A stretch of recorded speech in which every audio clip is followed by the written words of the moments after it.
सुखडवाणी हे या ठिकाणी आलेले आहेत. आपल्या या कार्यक्रमाची सुरुवात खूपच छान झाली. या ठिकाणी आनंदाने साजरा करत आहोत.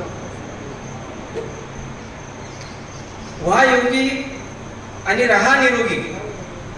व्हा योगी आणि रहा निरोगी या उक्तीप्रमाणे आपण आज या ठिकाणी या कार्यक्रमाला आलेलो आहोत. तर आपलं शरीर निरोगी राहील या उद्देशाने हा दिवस साजरा केला जातो.